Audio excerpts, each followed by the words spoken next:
नमस्कार, खबर समय जगत में आपका स्वागत है। मैं हर्षिता जौहरी। आइए नजर डालते हैं देश प्रदेश से जुड़ी तमाम खबरों पर। भोपाल ज्ञानवापी की खुदाई को लेकर भोपाल सांसद प्रज्ञा ठाकुर ने कहा कि ऐसे विषय जहां आक्रांतों ने कुठाराघात करके हमारी आस्थाओं को ठेस पहुंचाई है, ऐसे विषयों पर बहुत ही संवेदनशील होकर विचार करना चाहिए। पूजा स्थल कहीं भी बन सकते हैं, पर किसी के पूजा स्थल को तोड़कर कोई और स्थान या ठेस पहुँचाना, ऐसे विषय पर बहुत संवेदनशील होकर विचार करना चाहिए। उन्होंने कहा कि सत्य बोलना अगर गलत है तो यह गलती मैं करती रहूंगी। वहीं उन्होंने कहा कि हिंदू कभी किसी की आस्था को ठेस नहीं पहुंचाता है। देखिए, ऐसा है, ऐसे विषयों पर जहां आक्रांताओं ने कुठाराघात करके हमारी आस्था को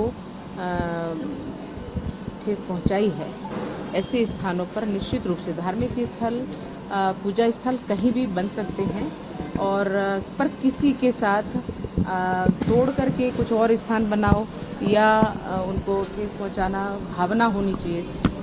ऐसे मुद्दों पर बहुत ही संवेदनशील तरीके से विचार करना चाहिए, और अगर कुछ सत्यता है तो उसकी जांच में कोई मुझे लगता है दिक्कत नहीं होनी चाहिए, जांच होनी ही चाहिए। लेकिन आरोप ये लगा रहे हैं कि धर्म विशेष के जो धार्मिक स्थल है उसको टारगेट कर रही है मुस्लिमों। एक बात बताइए, हमारा तो नाम आता ही है। सत्य बोलना अगर गलत है तो मुझे लगता है ये गलती मैं करती रहूँगी। दूसरा ये विषय है कि हिंदू कभी भी किसी की भी आस्था को ठेस नहीं पहुंचाता। किसी भी पूजा स्थल को, चाहे कोई भी हो, मत और मतांतर की बात कर रही हूँ, किसी के भी पूजा स्थल को, आध्यात्मिक स्थल को तोड़ करके या उनकी भावनाओं को ठेस पहुंचा करके अपना स्थल नहीं बनाता है। ये यथार्थ है और इसे कोई नहीं झुटला सकता, क्योंकि ये हमारे शास्त्रों में वर्णन है, ये हमारी संस्कृति है, संस्कार है।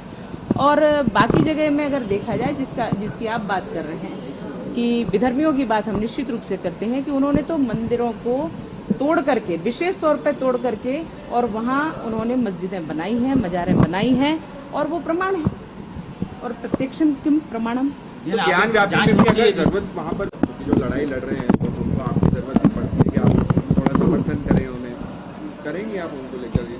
ज्ञानवापी में जो सत्य प्रकट हो रहे हैं उसमें प्रत्येक हिंदू को, प्रत्येक सनातनी को एकत्रित होकर के इस बात का समर्थन करना चाहिए, आगे आना चाहिए। और सत्य जब स्थापित हो जाता है तो उसके साथ ही सब होते हैं, और ये सभी को स्वीकार करना चाहिए, क्योंकि आक्रांताओं ने जो किया है वो कुठाराघात था और अब वो स्वीकार नहीं है। ये असम के जो नेता है मदरसों का नाम बदलने की बात जो है कर रहे हैं, असदुद्दीन ओवैसी, उसको लेकर भी विरोध कर रहे हैं। देखो, ये जो ओवैसी है ये हमेशा ऐसी बात करता है जो किसी के भी लिए हितकारी नहीं है। तो मुझे लगता है कि उनके विषय पे मैं कुछ नहीं कहती, क्योंकि एक नगण्य है।